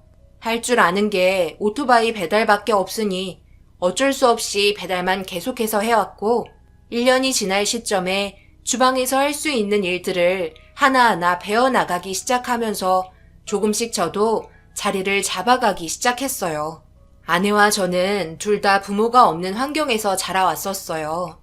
저는 원래 고아원 출신이고 아내는 부모님이 사고로 돌아가시면서 혼자가 되어버린 상태였습니다. 그리고 다리가 좋지 않은 상태라 오랜 시간 일을 하지 못해요. 처음 아내를 봤을 때가 길거리에서 지나가는 사람들에게 전단지를 나눠주는 모습을 봤었는데 오래 서 있어서 다리가 많이 안 좋았었는지 잠깐 앉아 있었는데 그걸 본 사장이 길거리에서 한 소리 하는 걸 보고 저도 모르게 화가 치밀어 올라 대신 뭐라고 해주다가 인연이 되었고 서로 결혼까지 하게 되는 일이 생기게 되었었어요. 그러니 제가 짊어져야 하는 무게가 컸었고 세월이 흘러가는 대로 살아가는 게 아니라 누군가를 위해서 열심히 살아보려는 욕망이 자리 잡게 되었고 온갖 욕은 다 먹어가며 악착같이 배워나가기 시작했어요. 그래도 제가 일하던 곳의 사장님과 직원분들이 저희를 좋게 봐주셔서 음식 하나는 걱정 없이 해결했습니다. 그리고 6개월에 한 번씩 저를 보살펴 주었던 고아원에 잠시 들려 갈고 닦은 실력으로 아이들에게 짜장면 한 그릇씩 만들어주며 봉사를 했었고 그런 평범한 삶을 살며 행복한 날들만 가득했는데 어느 날 바쁘게 일하고 잠시 쉬고 있는데 아내에게 전화 한 통이 왔고 생각지도 못한 말을 듣게 되었어요. 오늘은 식당에서 저녁 먹지 말고 들어왔으면 좋겠는데? 10년 동안 살면서 당신에게 받기만 했었지 내가 뭘 해준 게 없어서 이번에는 내가 당신에게 특별한 걸 해주고 싶네. 그러니까 저녁 먹고 오지 말고 일찍 들어와. 우리 아들도 당신 빨리 왔으면 좋겠대. 다리도 좋지 않으면서 나는 괜찮으니까 아무것도 하지 말고 그냥 나 올 때까지 기다려주는 게 도와주는 거야. 일찍 들어갈 테니 아무것도 하지 말고 편히 쉬고 있어. 사장님도 오늘은 1시간 일찍 퇴근해서 가족들과 시간 보내라고 하셨어. 아내는 저를 위해 특별한 무언가를 해주려 했었고 그렇게까지 안 해도 된다는 말에도 아내는 저를 많이 사랑했었는지 불편한 다리를 끌며 시장에 장을 보러 나갔어요. 그리고 급하게 퇴근 준비를 하며 서둘러 집으로 향하려 하는데 한 통의 전화에 믿을 수 없는 말을 듣게 되었고 급하게 병원으로 향하게 되었어요. 집이 아닌 병원으로 가야 한다는 상황이 받아들이기 너무 힘이 들었고 급하게 제 아내를 찾으며 알려준 곳에 다다른 순간 아들은 눈물을 흘리고 있었고 아내는 눈을 뜨지 않고 있었습니다. 너무나 충격적인 모습으로 누워있던 아내는 시장에서 장을 보다가 횡단보도를 건너던 도중 신호를 위반하고 돌진하는 차량을 발견하면서 부딪히게 된 거였고 가벼운 타박상으로 입게 된 아들은 자기를 보호해 주려고 하다가 다친 거라며 어린 나이임에도 자신 때문에 그렇게 된 거라고 눈물을 흘리고 있었어요. 저 같아도 그런 상황이 왔다면 똑같이 행동했을 거고 아들을 살렸을 거라는 건 당연하게 알고 있었지만 자신의 잘못이라고 말을 하고 있는 아들을 차마 위로해 줄 수가 없었어요. 이제야 제대로 살아갈 수 있을 정도의 자리가 잡힌 상태였는데 불과 몇 시간 전에 아내와 통화를 한 게 마지막이었다고 생각하는 순간 그 자리에서 오열을 하고 말았습니다. 너무나 사랑했던 사람이 세상을 떠난다는 건 버티며 살아갈 수 없을 정도로 큰 충격이었고 정신을 차릴 수 없었어요. 제 손으로 아내의 장례를 치러야 한다는 게 얼마나 힘이 들던지 그때의 기억들을 지금도 생각하면 눈물이 앞을 가리고 그날 하루가 너무나 힘이 드네요. 그렇게 아내가 떠난 뒤 저와 아들만 남은 상태로 살아가야 했어요. 다행히도 주변 사람들의 도움을 받아 아들도 잘 버티며 살아왔고 시간이 약이라고 계속해서 떠오르는 아내의 얼굴과 목소리 그리고 함께 있던 추억을 일에만 열중하며 지워보려고 애썼어요. 하지만 일이 끝나고 조용한 집에 아들과 함께 들어가게 되면 느껴지는 냉기와 밝게 맞아주었던 아내가 없다는 현실이 저를 견딜 수 없게 만들었고, 밤만 되면 아내와 함께 있던 추억들을 껴안은 채 하염없이 눈물을 흘렸습니다. 그렇게 1년이 지나고 5년이 지나고 지금은 기억마저 희미해져 버릴 정도로 오랜 기간이 지나 버렸습니다. 20년이 지난 시점에 저도 많이 늙어버렸고 따로 식당을 차려 제가 살고 있는 식당에서는 그래도 좋은 이미지로 자리 잡혀 잘 살고 있네요. 그리고 제 아들도 저와 같은 일을 하고 있어요. 다른 일을 했으면 좋겠다고 몇 번을 얘기하고 좋아할 만한 거 찾아보라고 설득을 시켰지만 아들은 제가 하고 있는 이 길을 걷고 싶어 했어요.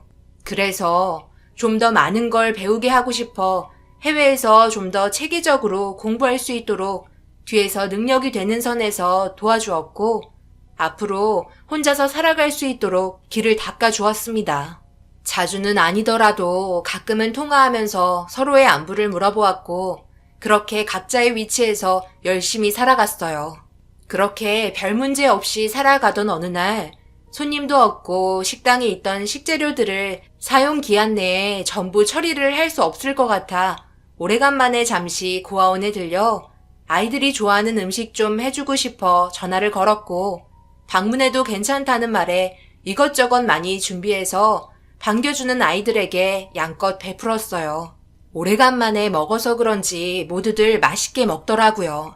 그런데 처음 본 여자가 아이들 틈에 함께 먹고 있길래 옆에 있던 원장님께 물어봤어요. 저쪽에 앉아 계신 분, 처음 본 여자분 같은데 자주 오나 봐요. 아이들과도 꽤 많이 친해 보이는데요. 아, 좋은 분이세요. 자주는 아니고요. 한 달에 2번 정도는 찾아오시는 것 같아요. 저분 사연이 많은 분이세요. 북에서 오신 분이거든요. 살기도 빠듯할 텐데 올 때마다 양손 한가득 아이들이 좋아하는 음식들 사가지고 오세요. 밝은 모습으로 아이들을 바라보는데 어딘가 모르게 슬퍼 보였어요. 저와 비슷한 나이 또래 같았고 아무래도 북에 놓고 온 아이가 있는 것 같아 생각이 나서 그런지 고아원에 찾아오는 것 같았습니다. 누구나 다 사연은 있듯이 저 사람도 자기만의 사연을 가지고 살아가는 사람이기에 앞으로 남으로 내려온 만큼 열심히 살아가길 바랬어요. 그렇게 한가할 때 몇 번씩 고아원에 찾아가 아이들 봐주며 시간을 보내는 게 제 삶의 자리를 잡게 되었고 몇 번 눈이 마주친 그녀와 대화할 수 있는 계기가 생기게 되었어요. 한두 마디 하다 보니 어느새 어색하지 않을 정도로 친한 사이가 되어버렸더라고요.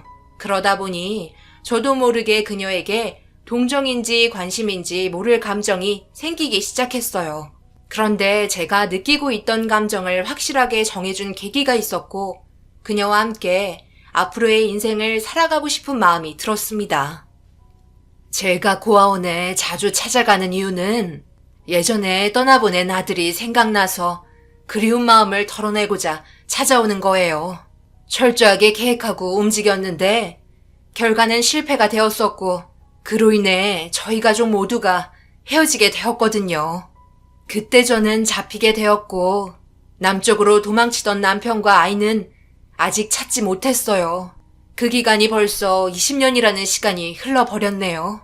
둘 다 도망치던 도중 세상을 떠났는지 아니면 살아있는지 알면 좋을 텐데 그럴 수 없으니 답답할 뿐이에요. 20년이라는 세월이 흘러버렸으니 어딘가 살아있거나 아니면 세상을 떠났거나 둘 중 하나겠죠. 살아있다면 행복하게 살았으면 좋겠어요. 그녀의 쓸쓸한 마음과 가족에 대한 그리움이 제 가슴을 울리게 만들었고 그녀가 느끼고 있는 감정을 저도 충분히 공감을 할 수 있어서 저도 과거에 있었던 사연을 얘기해 줬어요.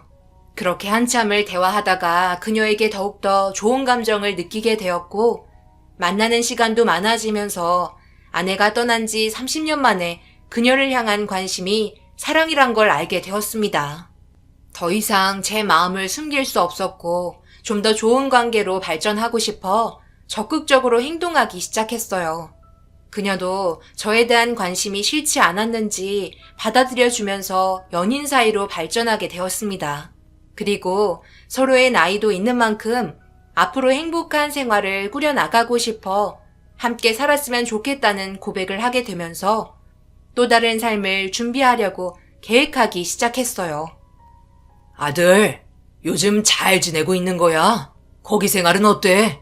아빠가 이 시간에 전화해서 좀 놀랐지?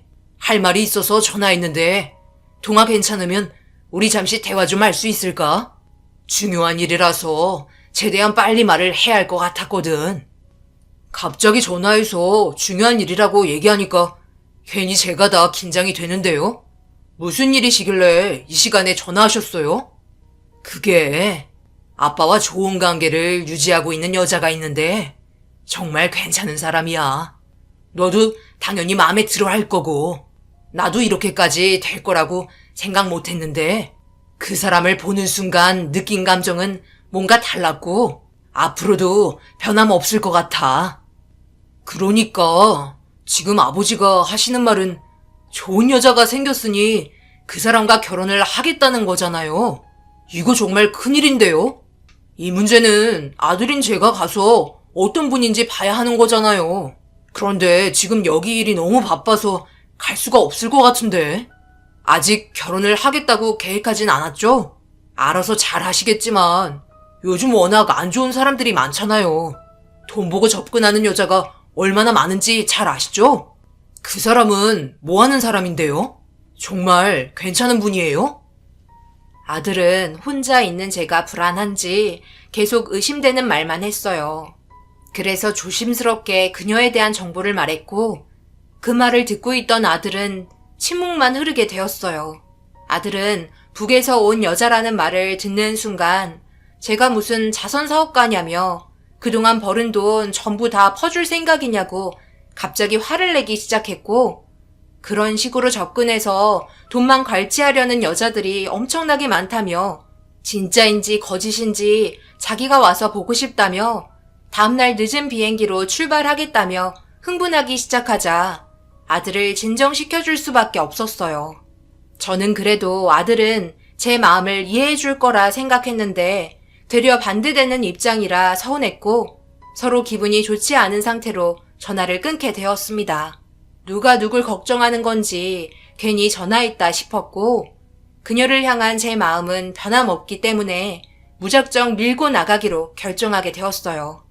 아들은 다음 날에도 전화가 왔고 결혼을 반대했습니다. 북에서 내려온 여자라는 게 마음에 들지 않았나 봐요. 북에서 내려온 사람들이 전부 좋은 사람은 아니라며 무조건 반대를 하기 시작했지만 제 마음은 변하지 않기 때문에 아들에게는 제가 한 결정이니 이해해달라며 전화를 끊었어요. 제 마음이 아들의 설득에 더 이상 끌려다니는 게 싫었고 마음 가는 대로 하고 싶어 아들에게는 미안하다고 얘기한 뒤 예식 날짜를 알려줬어요. 벌써 결혼식 날짜까지 전부 정한 상태였거든요. 처음에도 사랑하는 사람을 지켜주지 못하고 떠나보냈는데 두 번의 실패는 하고 싶지 않았습니다. 그래서 아들에게는 제 마음 충분히 전달했으니 언젠가는 이해해줄 거라 생각했어요.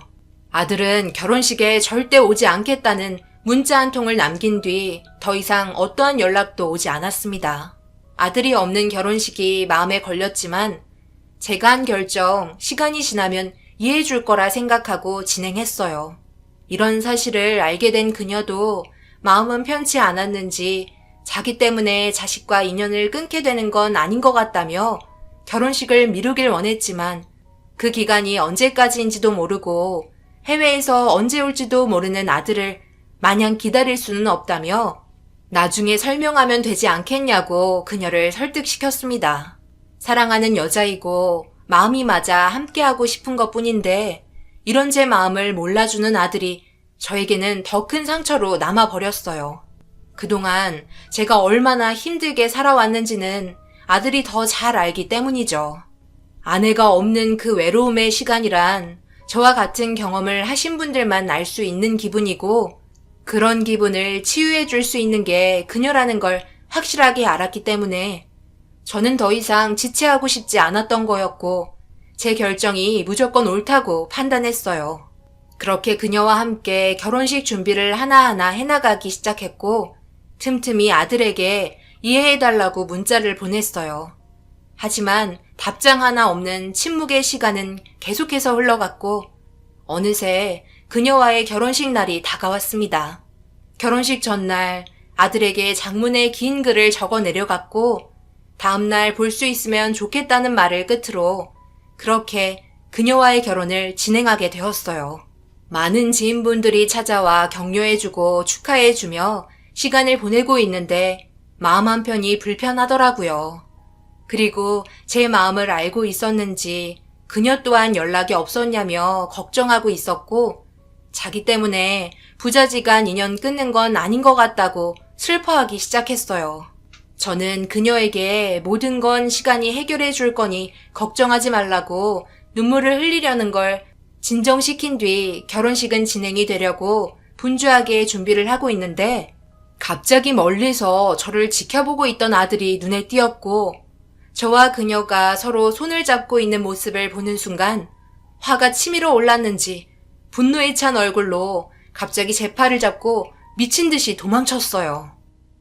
이것 좀 놓고 얘기해라. 이게 뭐 하는 짓이야? 너 꼭 이렇게까지 해야 되는 거니? 너는 그래도 임마 아빠 마음을 이해해줘야지. 제가 왜 이해를 해줘야 하는 거예요? 아버지가 자선사업가냐고요. 그렇게 돈 많아요? 여태까지 저 하나 키우는 것도 힘들었는데 북에서 내려온 사람과 결혼을 하겠다고요? 그 말을 들은 제가 기분이 좋겠어요? 제 입장도 생각해 주셔야죠. 뭐가 어때서? 이게 내 운명이면 받아들여야지. 너 하나 키우는 거? 그래, 힘들었다. 그런데 봐봐라. 너도 지금 내가 열심히 일하고 뒤에서 지원해줘서 이렇게 멋진 삶을 살고 있잖아. 모든 결정이 너희 엄마랑 나랑 한 결정이었고 지금도 그 결정은 후회하지 않았어. 그리고 그때 이후로 나는 진심을 다해 내 아들처럼 받아들여줬다. 그렇기 때문에 너는 이해해줄 거라 생각했어. 똑같이 북에서 내려왔고 서로가 힘들게 지내온 인생들인데 나로 인해 잘 살면 좋은 거 아니야? 너는 나를 인정해줘야지. 그때 생각 안 나? 네가 처음 고아원에서 돌봄을 받고 있을 때 너희 엄마랑 음식 만들어서 방문하자마자 네가 제일 먼저 달려와서 배고프다며 먹고 싶다고 너희 엄마 옷자락 잡았잖아. 너도 똑같이 탈북해서 그 아픔을 잘 알면서 어떻게 내 마음을 이해해주지 못하니?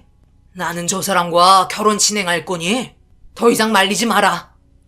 그게 왜 그런 줄 알아요?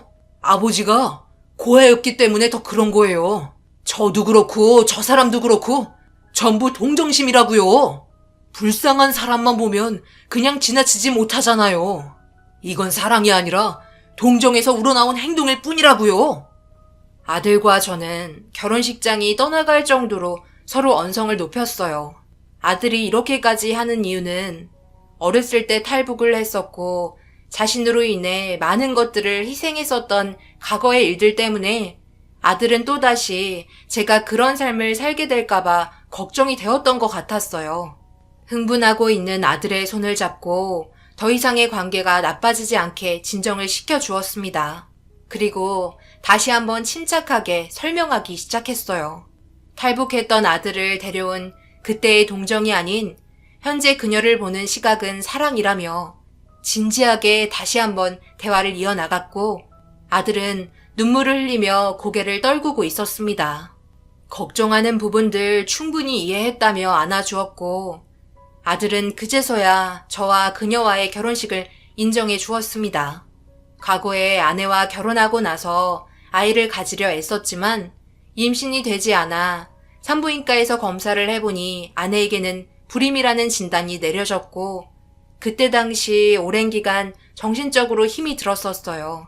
그래서 입양을 하려고 고아원에 찾아가게 되었고 저희의 사정을 얘기한 뒤 몇 번 왔다 갔다 했었는데 어느 날 음식을 준비해서 찾아가게 되었을 때 아내의 옷자락을 잡으며 배고프다고 얘기하던 아이가 탈북한 아이라는 걸 알게 되었고 그때의 인연이 지금까지 오게 된 거였어요. 저는 그 순간 단 한 번도 제 아이를 탈북자라고 생각한 적이 없었고 다른 사람들과 똑같이 변함없는 마음으로 대해줬어요. 그래서 그 누구한테도 아무 말도 하지 않았습니다. 그리고 그녀에게도 저와 함께 하고 있는 아들이 탈북자라는 건 말하지 않았어요. 제 아들은 그때의 신분을 벗었기 때문이죠. 완전한 한국인인데 그 말을 굳이 꺼낼 필요는 없다고 생각했었습니다. 나중에 알게 된다고 해도 크게 문제될 건 없으니까요. 그래서 아들과의 갈등이 계속해서 있었던 거였어요. 제가 그만큼 자기를 얼마나 힘들게 키워왔는지 알기 때문에 좀 더 좋은 조건의 여자를 만나길 원했던 것 같아요. 하지만 제가 고아원에서 처음 봤을 때 그녀의 모습을 잊을 수가 없었던 건 인연이라고 생각했었습니다. 결국 아들도 제 마음을 인정해줬고 결혼식도 무사히 진행이 될 거라 생각했어요. 그래서 식전에 아들을 그녀에게 소개해줘야 할 것 같아 손을 잡고 데려갔어요. 아들은 어색한 분위기 속에 고개를 떨구고 있었고 그녀가 먼저 다가가 반갑게 인사를 건네며 웃어 보이자 아들도 고개를 들어 그녀를 바라보며 인사를 했는데 그 순간 엄청난 일이 벌어지고 말았습니다. 혹시 이름이 어떻게 되세요? 제가 알고 계신 분이랑 상당히 닮아서요. 죄송합니다. 성함 좀 알려주실 수 있으신가요? 그래요? 제 이름은 임선향이에요. 좀 흔한 얼굴이라 주위에서도 많이 봤다는 말 많이 들었어요. 엄마, 저 재성이에요. 엄마랑 헤어지게 된 재성이라고요. 제 얼굴 못 알아보시겠어요? 제 얼굴 잘 좀 보세요. 네? 그게 무슨... 그럼 이 청년이 당신 아들이 아니라 탈북한 아이였던 거예요? 정말 너 재성이니? 어떻게 이런 일이... 말도 안 돼. 네가 이렇게 컸다고? 전혀 몰라보겠구나. 엄마가 그토록 보고 싶어 했던 재성이가 진짜 맞는 거야? 내가 너만 떠나보냈을 때 얼마나 가슴이 아프고 그리웠는지 아니? 우리 아들 얼굴 좀 만져보자. 너무 몰라보게 자랐구나. 그동안 한 번도 너를 잊은 적이 없었고 보고 싶어서 매일 눈물로 밤을 지새웠단다. 이렇게 만나게 될 거라고는 전혀 생각하지 못했는데 어떻게 이런 일이 다 있을 수 있니? 그때 너를 혼자 보내 정말 미안하구나. 그런데 너희 아빠는 그때 같이 도망쳤었잖니. 아버지는 그때 사고로 세상을 떠나고 말았어요. 그래서 저 혼자 남겨지게 된 거고 고아원에서 보살핌을 받다가 지금의 아버지를 만나 여태껏 부족함 없이 살아왔었어요. 지금의 아버지 아니었다면 저는 이렇게 행복하게 살지 못했을 거예요. 둘의 대화에 엄청난 걸 알게 되었고 믿을 수 없는 사실들에 믿기지 않아 저 또한 그 모습을 넋놓고 바라보고 있었습니다. 그녀는 제 손을 잡으며 정말 감사하다며 자기 아들을 멋지게 잘 키워주셔서 너무나 고맙다고 기분 좋은 결혼식 날 오열을 하게 되었고 결혼식장은 눈물바다가 되어버렸습니다. 이런 인연이 어떻게 있을 수 있는 건지 너무나 놀라웠고 모든 건 하늘이 이어준 것 같은 느낌이 들었어요. 부모와 자식 간의 그리움이 지금의 결과를 만들어준 것 같았습니다. 이런 사실들에 저희는 한참 동안 서로 눈물을 훔쳤고 20년 만에 만나게 된 아들과 그녀의 행복한 모습을 보니 저 또한 기분이 좋았습니다. 그동안 힘들었던 보상을 받게 되는 느낌이었어요. 제가 사랑하는 아들과 그리고 사랑하는 그녀와 평생을 함께 할 수 있다는 자체가 더 이상 아무것도 바랄 게 없었습니다. 지금은 저희 셋이 함께 식당을 운영하며 행복하게 잘 살고 있어요. 아들은 시기가 좋지 않아 제 옆에서 일손을 도와주고 있습니다. 아무래도 해외에서 지내는 것보다 함께 지내는 게 훨씬 좋을 것 같아 넘어오게 되었어요.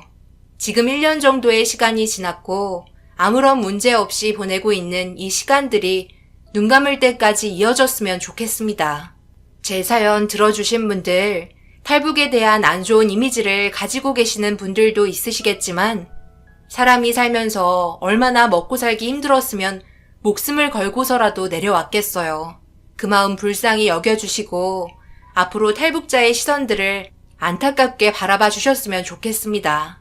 좋은 마음을 가지고 사랑을 베풀어 주신다면 언젠가 그에 따른 보상은 자연스럽게 몇 배가 되어 여러분들께 돌아가게 된다는 걸 저는 확신합니다.